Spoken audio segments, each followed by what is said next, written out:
Ever wondered why some people seem overly obsessed with themselves? Well, today we're diving into the intriguing world of narcissism. But what exactly is narcissism? It's more than just an inflated ego or an intense focus on self. It's a complex personality disorder that can manifest in a variety of ways. Narcissism, in its essence, is characterized by a deep-rooted sense of self-importance, a craving for admiration, and a lack of empathy for others. Those with narcissistic personality disorder often have an exaggerated sense of their own abilities and achievements, a constant need for attention and validation, and a tendency to exploit others for their own gain. But here's the thing, not all narcissists are created equal. This personality disorder isn't a one-size-fits-all condition.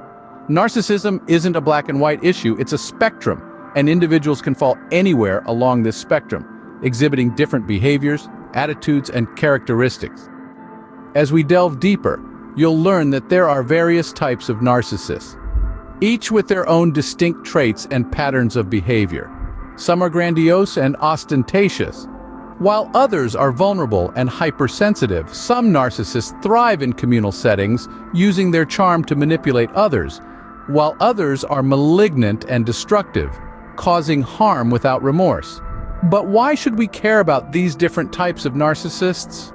Understanding these variations can help us navigate our relationships, both personal and professional, with more awareness and insight.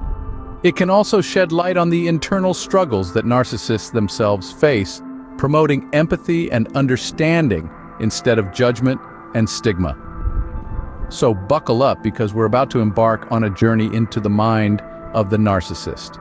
We'll explore the 4 fascinating types of narcissists, unraveling the complexities of this personality disorder and shedding light on the behaviors that often mystify those who encounter them.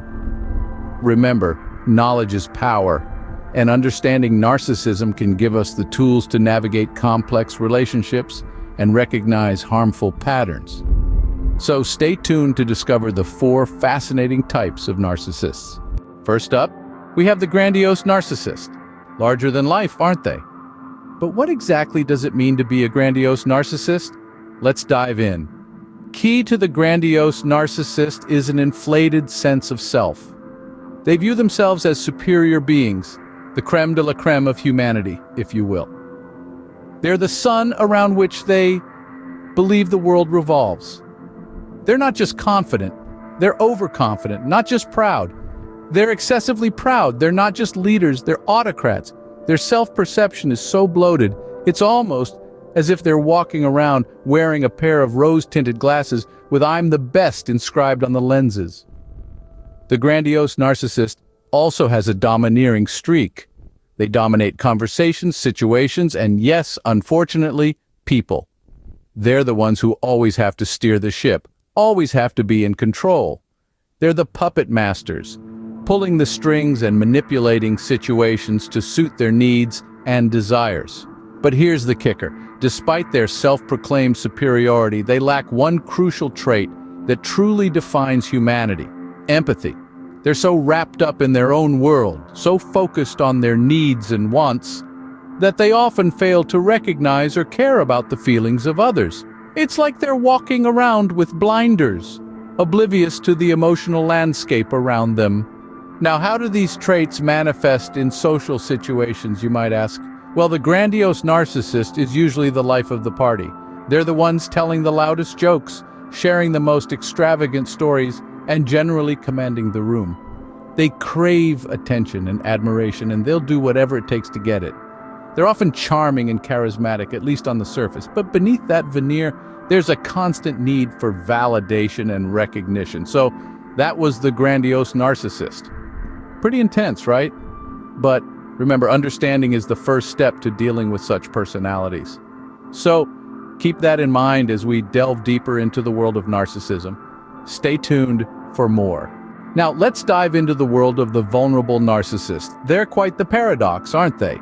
Imagine a narcissist. You're likely picturing someone who is outwardly confident, self-assured, and brimming with an inflated sense of self-importance.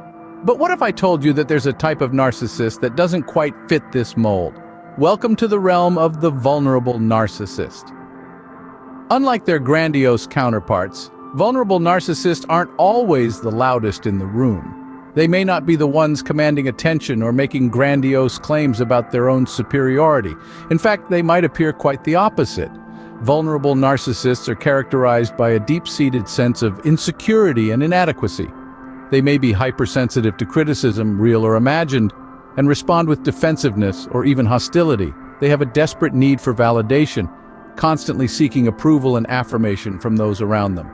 The irony lies in the fact that while they crave admiration, they struggle with feelings of unworthiness and fear of rejection. Interacting with a vulnerable narcissist can be quite a ride. They may come across as shy or introverted, but don't be fooled.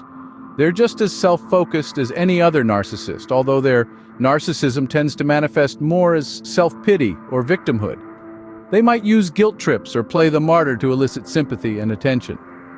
Their relationships often revolve around their own needs and feelings, leaving little room for the needs of others. Remember, vulnerable narcissists are not just insecure individuals seeking validation. They are, at their core, narcissists. Their self-absorption, lack of empathy, and constant need for validation can cause significant harm to those around them, often leaving a trail of emotional destruction in their wake. That's the vulnerable narcissist for you, quite different from the grandiose type, wouldn't you say? Next up, we have the communal narcissist. They're all about the greater good, or so it seems. The communal narcissist is an interesting character, one who is driven by the desire to be seen as a hero. They'll often position themselves as the savior, the one who steps up when everyone else steps back. They're the ones who'll volunteer to lead the neighborhood watch, to organize the community fundraiser, or to chair the parent-teacher association. Not because they're necessarily passionate about these causes, but because these roles provide a platform for them to showcase their supposed altruism and gather admiration. But here's the catch. This isn't about the community for them, it's about them. It's about the recognition they crave and the applause they feed off. The communal narcissist has a deep-seated need for admiration and validation. They're not just happy to do good, they need to be seen doing good. They want their efforts broadcasted, their sacrifices acknowledged, and their contributions celebrated. Now, this isn't to say they're not effective. In fact, they can be quite productive and efficient. They might even get things done that others can't. But it's important to understand their motivations. Their actions are not propelled by an inherent desire to make the world a better place, but rather by their need for validation and acknowledgement. And here's where it gets tricky. The communal narcissist might exploit others to maintain their image. They might manipulate situations, twist truths, or even throw others under the bus to ensure they remain in the spotlight. They might use their position and influence to further their own agenda, even if it's at the expense of the community they claim to serve. In a nutshell, the communal narcissist is a paradox. They're all about we, but it's a we that serves the me. They're the heroes who need to be seen as heroes, the altruists whose altruism is self-serving. And that's the communal narcissist. They're all about we, but not in the way you might think. Finally, we come to the malignant narcissist. They're truly in a league of their own. Malignant narcissists are an unsettling blend of narcissism, antisocial behavior, aggression, and even sadism. They are the embodiment of a toxic cocktail that can be quite dangerous. Their narcissism is not just about vanity or self-obsession. It's a deep-seated sense of superiority and entitlement. They believe they're above others, deserving of special treatment and admiration, and they're not afraid to manipulate or exploit to get it. Their antisocial tendencies can be seen in their disregard for social norms and the rights of others. They might break rules, lie, or deceive without a second thought. Their aggression can be verbal, physical, or psychological, often used to intimidate or control others. And their sadism? It's a chilling delight in causing pain, distress, or humiliation to others. They find pleasure in the suffering of others, a trait that makes them particularly dangerous. That's the malignant narcissist, a chilling combination, isn't it? So there you have it. The 4 types of narcissists: grandiose, vulnerable, communal, and malignant. Let's do a quick recap. The grandiose narcissists are the ones who love to be at the center of attention, often exaggerating their achievements and talents.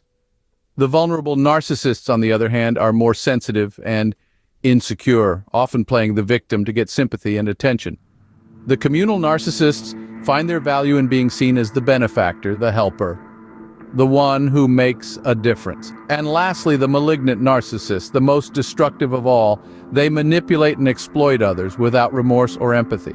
Understanding these types is crucial for better interpersonal relationships.